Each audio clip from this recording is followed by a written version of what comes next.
Air force physics के बारे में डिस्कशन करूँगा कि जो एयरफोर्स का जो पेपर होता है तो उसमें फिजिक्स के भी जो है 25 क्वेश्चंस पूछे जाते हैं। तो एयरफोर्स में क्या होता है कि ग्रुप एक्स और ग्रुप वाई होता है, ठीक। तो ग्रुप एक्स में जो होता है मैथ, फिजिक्स और इंग्लिश पूछी जाती है। ग्रुप वाई में इंग्लिश, रीजनिंग और जनरल एबिलिटी। और अगर कोई कैंडिडेट ग्रुप एक्स और वाई दोनों का कंबाइंड पेपर देना चाहता है तो उसमें इंग्लिश, मैथ्स, फिजिक्स और रीजनिंग और जनरल एबिलिटी ये पूछा जाता है। यानी कि फिजिक्स जो है वो 25 मार्क्स की पूछी जाती है और 25 क्वेश्चंस भी होते हैं। तो फिजिक्स बहुत ही इंपॉर्टेंट है एयरफोर्स के लिए। तो जो है उसी में जो क्वेश्चंस पूछे गए हैं प्रीवियस ईयर्स में, तो कुछ क्वेश्चंस के बारे में डिस्कशन करूँगा, ठीक है। तो देखते हैं कि क्या पैटर्न होता है, ठीक है। तो जैसा कि ग्रुप एक्स होता है, तो ग्रुप एक्स का जो पेपर देते हैं एयरफोर्स में, ठीक, तो उसमें इंग्लिश जो होता है वो 20 मार्क्स की पूछी जाती है। मैथ्स जो होता है वो 25 मार्क्स का पूछा जाता है और फिजिक्स जो है ये भी 25 मार्क्स का पूछा जाता है, ठीक है। तो टोटल जो हो गया ये 70 मार्क्स का हो जाएगा, ठीक है। और जो टाइम पीरियड होता है वो 60 मिनट्स का होता है, यानी 1 घंटे में ये करना होता है। तो टोटल जो नंबर ऑफ क्वेश्चंस होते हैं 70 होते हैं, ठीक। और ये 70 मार्क्स का टोटल होता है, जिसमें फिजिक्स जो है 25 मार्क्स की, ठीक है। और अगर ग्रुप वाई की बात करें तो ग्रुप वाई में इंग्लिश जो है ये 20 मार्क्स की पूछी जाती है और ये रीजनिंग एंड जनरल एबिलिटी। तो रीजनिंग एंड जनरल एबिलिटी ये RAGA, तो ये जो होता है 30 मार्क्स का पूछा जाता है। मतलब नंबर ऑफ क्वेश्चंस 30 होते हैं, 20 नंबर ऑफ क्वेश्चंस इंग्लिश में होते हैं, तो 20 मार्क्स का इंग्लिश हो गया, 30 मार्क्स का ये, तो टोटल जो है ये 50 मार्क्स का हो जाएगा। इसमें टाइम पीरियड 45 मिनट्स का होता है, ठीक है। अब ग्रुप एक्स और ग्रुप वाई, ठीक है। तो ग्रुप एक्स और ग्रुप वाई का देखेंगे तो ग्रुप एक्स और ग्रुप वाई में क्या होगा कि ये दोनों कंबाइंड हो जाते हैं, यानी कि English, maths, physics, reasoning, general ability, ठीक। तो इंग्लिश के वही 20 क्वेश्चंस रहते हैं, मैथ्स के 25, फिजिक्स के 25 और रीजनिंग, जनरल एबिलिटी के 30 क्वेश्चंस भी इंक्लूड हो जाते हैं जब ग्रुप एक्स और वाई कंबाइन हो जाता है।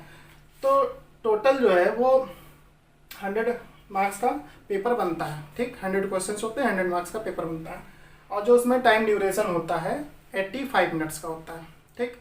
तो जो भी कैंडिडेट्स ग्रुप एक्स के लिए अप्लाई करना चाहें वो ग्रुप एक्स के लिए अप्लाई कर सकते हैं सेपरेटली, ग्रुप वाई के लिए अप्लाई करना चाहें ग्रुप वाई के लिए अप्लाई कर सकते हैं, या ग्रुप एक्स और वाई दोनों का कंबाइंडली दे सकते हैं। नेगेटिव मार्किंग भी होता है, 1/3 होता है नेगेटिव मार्किंग, ठीक है। 1 मार्क मिलता है क्वेश्चन सही करने पर, अगर गलत होता है तो 1/3 उसका डिडक्ट होता है, ठीक। तो ये पैटर्न है ग्रुप एक्स और वाई का, ठीक है। और ये रिटन एग्ज़ाम ऑब्जेक्टिव टाइप का होता है, कंप्यूटर बेस्ड टेस्ट होता है और ये क्वालिफाई होने के बाद जो है वो फिजिकल फिटनेस टेस्ट, मेडिकल, ठीक है, साइकिल, तो उसके बाद ही फाइनली सिलेक्शन होता है। तो फिज़िक्स का देखें जो इम्पोर्टेंस है 25 मार्क्स का है, तो काफ़ी इम्पोर्टेंट है। तो आज हम डिस्कस करेंगे कि जो किस तरीके से क्वेश्चंस पूछे जाते हैं, ठीक है। तो क्वेश्चन क्या है, क्वेश्चन ये है कि a body is moving in a circular path with acceleration a, if its velocity gets doubled then find the ratio of acceleration after and before the change of velocity. यानी acceleration का ratio बताना है, जो acceleration बाद में होगा और जो एक्सेलरेशन पहले था, तो आफ्टर एंड बिफोर एक्सेलरेशन का रेशियो बताना है। तो यहाँ पर क्या है कि a body is moving in a circular path, ठीक है। तो मान लिया कोई बॉडी जो है सर्कुलर पाथ पर मूव कर रही है, ठीक। तो ये कोई ऑब्जेक्ट है m मास का, ठीक। और ये सेंटर है सर्कुलर पाथ का ओ, तो ये ऑब्जेक्ट है इस सर्कुलर पाथ पर मूव कर रहा है विद एक्सेलरेशन ए। तो क्या होता है कि ये जो एक्सेलरेशन होता है ये सेंटीपिटल एक्सेलरेशन कहलाता है। जब कोई ऑब्जेक्ट सर्कुलर पाथ पे मूव करता है तो सेंटीपिटल एक्सेलरेशन एक्ट होता है, जो कि टुवर्ड्स सेंटर एक्ट होता है, और वो due to change in velocity होता है। क्योंकि सर्कुलर पाथ में क्या होता है कि ऑब्जेक्ट की जो वेलोसिटी होती है वो at every point will be different because direction is changing continuously when object is moving in a circular path। ठीक, तो velocity is a vector quantity in which magnitude and direction both। तो अगर कोई दो में से भी एक चेंज होता है तो velocity क्या कहलाती है, वेरिएबल कहलाती है। तो जब velocity वेरिएबल है यानी velocity में चेंजेस हो रहे हैं तो एक्सेलरेशन प्रोड्यूस हो रहा है। ठीक है, तो यहाँ पर क्या है कि अगर यूनिफॉर्म सर्कुलर मोशन हो रहा है तो उस केस में जो वेलोसिटी का मैग्नीट्यूड होता है वो तो कांस्टेंट रहता है, लेकिन डायरेक्शन थ्रू आउट चेंज हो रही है। तो due to change in direction, क्योंकि यहाँ पे जो डायरेक्शन ये टेंजेंशियल डायरेक्शन होगी एट दिस पॉइंट, अगर ऑब्जेक्ट यहाँ पर होगा तो यहाँ पर जो वेलोसिटी की डायरेक्शन होगी वो इस टेंजेंट के अलॉन्ग होगी। ठीक, अगर ऑब्जेक्ट यहाँ पर होगा तो वेलोसिटी की डायरेक्शन ये होगी। ठीक है, तो इस तरीके से जो वेलोसिटी की डायरेक्शन है वो थ्रू आउट मोशन क्या हो रही है, चेंज हो रही है। तो वेलोसिटी वेरिएबल है तो due to change in velocity यहाँ पर एक्सेलरेशन प्रोड्यूस होता है। वो एक्सेलरेशन जो है सेंटर की तरफ लगेगा, टुवर्ड्स सेंटर। ठीक, इसको बोलते हैं सेंटीपिटल एक्सेलरेशन। ठीक है, और इसी एक्सेलरेशन की डायरेक्शन में फोर्स भी लगता है, क्योंकि एक्सेलरेशन फोर्स से ही प्रोड्यूस होता है। उस फोर्स को हम सेंटीपिटल फोर्स बोलते हैं। तो फोर्स के ही कारण ये एक्सेलरेशन भी एक्ट होता है, जिसको सेंटीपिटल एक्सेलरेशन। किसी भी ऑब्जेक्ट को सर्कुलर पाथ पे मेंटेन होने के लिए फोर्स की आवश्यकता होती है, जिसको बोलते हैं सेंटीपिटल फोर्स। ठीक है, तो यहाँ पे सेंटीपिटल फोर्स और centripetal acceleration towards centre act होते हैं। तो यहाँ पर सेंटीपिटल एक्सेलरेशन की जो वैल्यू होती है वो कितनी होती है, v²/r। तो ये है सेंटीपिटल एक्सेलरेशन की वैल्यू, v²/r। तो अगर वेलोसिटी यहाँ पर डबल कर दी जाएगी, ठीक है, तो वेलोसिटी अगर डबल कर दिया जाएगा तो ये 2v हो जाएगा, 2v²/r। ठीक, तो ये एक्सेलरेशन मिलेगा, मान लिया इसको a2 बोलते हैं, तो ये कितना हो जाएगा 4v²/r, और इसको मान लेते हैं ये a1 है। ठीक है, तो पहले एक्सेलरेशन था v²/r और जो बाद में एक्सेलरेशन है 4v²/r। तो क्वेश्चन में क्या है कि रेशियो पूछा गया है कि find the ratio of acceleration after and before the change of velocity. तो जो एक्सेलरेशन का रेशियो होगा a2/a1, तो यहाँ से ये 4v²/r और यहाँ पर होगा v²/r। तो न्यूमरेटर में v²/r है, डिनोमिनेटर में v²/r है, तो यहाँ पे कैंसिल कर देंगे तो क्या बचेगा, ये 4/1। तो जो एक्सेलरेशन का रेशियो यहाँ पर आया a2/a1, तो ये 4:1 का रेशियो आया। ठीक है, तो दिस इज राइट आंसर। ठीक, तो ये क्वेश्चन है आपका और ये सोल्यूशन। ठीक है, नेक्स्ट क्वेश्चन अब इसके आगे देखते हैं। नेक्स्ट क्वेश्चन क्या है, सिचुएशन बताना है क्या होगी। ठीक है,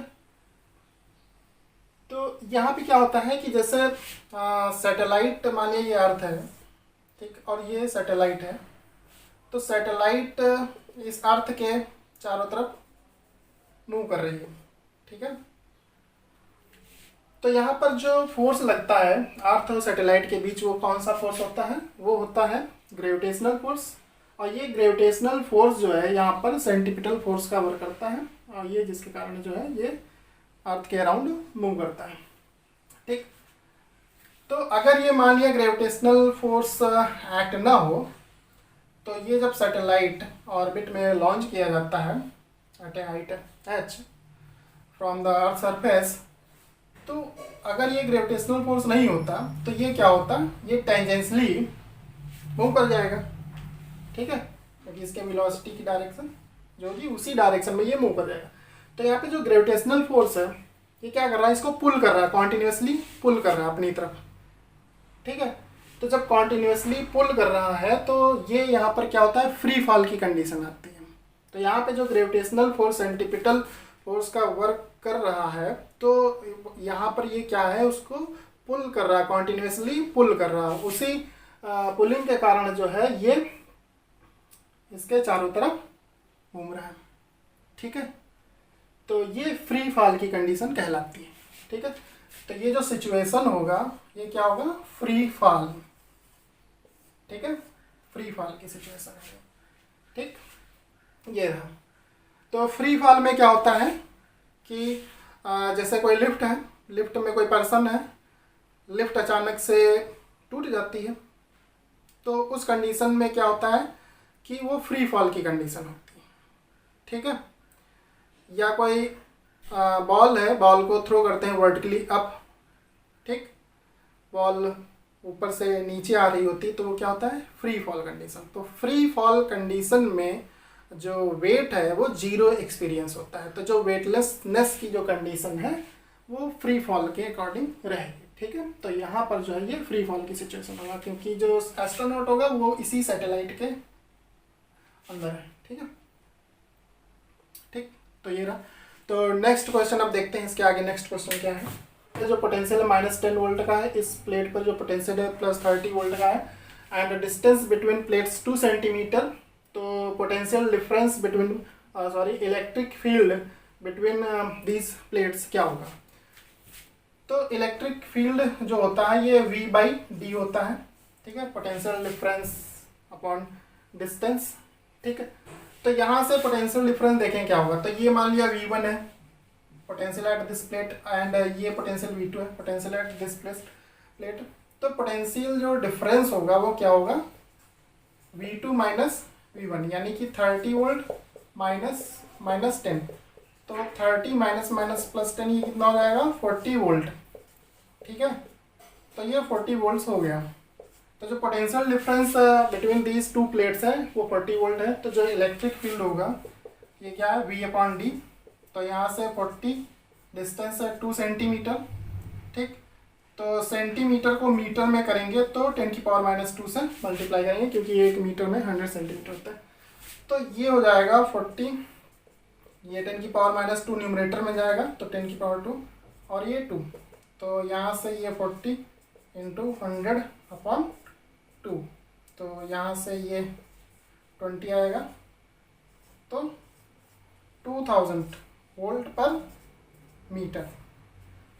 तो यहाँ से 2000 वोल्ट पर मीटर ये आ गया। ठीक है, तो 40 volt potential difference, distance 2 centimetre, तो सेंटीमीटर को मीटर में कन्वर्ट करने के लिए 10⁻², और ये 100 हो जाएगा न्यूमरेटर में, तो यहाँ से ये 20 आया, तो ये 2000 वोल्ट पर मीटर। तो ये रहा क्वेश्चन। ठीक है, तो ये बेसिक फार्मूले पर बेस्ड क्वेश्चन है सीधा। नेक्स्ट क्वेश्चन देखते हैं क्या है। 2 bodies M1 and M2, ये क्वेश्चन है कि 2 bodies M1 and M2 are masses 2 kg and 4 kg।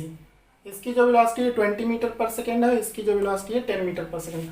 तो ये जो है इन वेलोसिटीज से ठीक एक दूसरे की ओर आ रही हैं दोनों बॉडीज। ठीक है, ग्रेविटेशनल फोर्स इफेक्ट से। ठीक, तो इनके बीच जो ग्रेविटेशनल फोर्स लग रहा है उस फोर्स के कारण जो दोनों बॉडीज हैं 20 मीटर पर सेकेंड और 10 मीटर पर सेकेंड की वेलोसिटी से एक दूसरे के ओर आ रही हैं। तो इस सिस्टम का जो सेंटर ऑफ मास होगा, इस सिस्टम का जो सेंटर ऑफ मास होगा, ठीक है, उसकी वेलोसिटी क्या होगी ये बताना है। ठीक है, इस सिस्टम के सेंटर ऑफ मास की वेलोसिटी क्या होगी ये बताना है। तो यहाँ पर देखिए जो ये gravitational force between these two bodies act हो रहा है, ये क्या है, इंटरनल फोर्स। इस सिस्टम का क्या है, इंटरनल फोर्स है। ठीक, जो एक दूसरे पर ये ग्रेविटेशनल फोर्स लगा रहे हैं, जिसके कारण ये एक दूसरे के पास आ रही है। तो इंटरनल फोर्स एक्ट हो रहा है, कोई भी यहाँ पर एक्सटर्नल फोर्स एक्ट नहीं हो रहा है। तो एक्सटर्नल फोर्स इस सिस्टम पर क्या है, 0। तो चूंकि F = क्या होता है, M × A, और ये एक्सटर्नल फोर्स जो होगा ये 0 है। तो यहाँ से जो M × A 0 आ गया, तो A हो जाएगा 0/m। तो मास तो 0 होगा नहीं, तो ये A क्या हो जाएगा, 0 हो जाएगा। तो एक्सेलरेशन 0 हो गया। एक्सेलरेशन क्या होता है, rate of change of velocity. तो ये, तो यहाँ से डेल्टा V क्या होगा, 0 × ΔT। अब डेल्टा T तो 0 होगा नहीं, तो ये क्या होगा, 0। यानी चेंज इन वेलोसिटी क्या होगी, 0। अगर एक्सेलरेशन 0 है तो चेंज इन वेलोसिटी क्या हुआ, 0। ठीक, तो force 0 it means acceleration 0, acceleration 0 मतलब चेंज इन वेलोसिटी 0। तो उस केस में जो है velocity change in velocity zero का मतलब हुआ कि अगर कोई बॉडी रेस्ट में है तो रेस्ट में रहेगी, अगर वो एक यूनिफॉर्म वेलोसिटी से मूव कर रही है तो यूनिफॉर्म वेलोसिटी से मूव करती रहेगी। ठीक है, तो उस केस में एक्सटर्नल फोर्स जीरो है। तो यहाँ पर जो मान लिया इन टू बॉडीज़ का ये जो सिस्टम है, आप टू बॉडीज़, इसका सेंटर ऑफ मास कहीं यहाँ पर होगा, सेंटर ऑफ मास इन दोनों बॉडीज़ को मिलाने वाली लाइन ज्वाइनिंग के इन साइड पर कहीं सेंटर ऑफ मास होगा। और जो ग्रेविटेशनल फोर्स है वो क्या है, इंटरनल फोर्स, तो कोई भी यहाँ पर एक्सटर्नल फोर्स नहीं एक्ट हो रहा। तो जो सेंटर ऑफ मास होगा, ये जो पॉइंट होगा, ठीक, उस पॉइंट की वेलोसिटी क्या होगी, जीरो होगी। ठीक, वो सेंटर ऑफ मास जो है उसकी पोजीशन चेंज नहीं होगी। ठीक, क्योंकि ये सिस्टम मूव नहीं कर रहा है।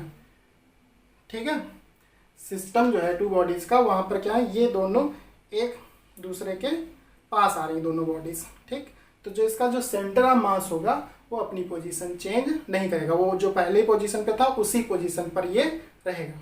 ठीक है, क्योंकि पूरा होल सिस्टम मूव नहीं कर रहा।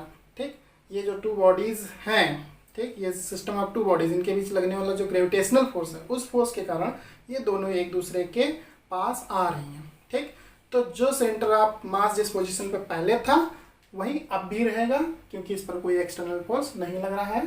तो सेंटर ऑफ मास की वेलोसिटी क्या होगी, जीरो होगी। तो यहाँ जो velocity of centre of mass will be zero.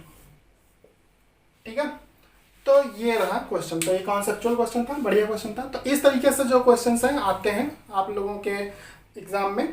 तो ये थोड़े बहुत क्वेश्चन मैंने आज डिस्कस किए। नेक्स्ट वीडियो में और भी अच्छे अच्छे क्वेश्चन डिस्कस करूँगा। ठीक है, तो आज इतना ही रखते हैं। ओके।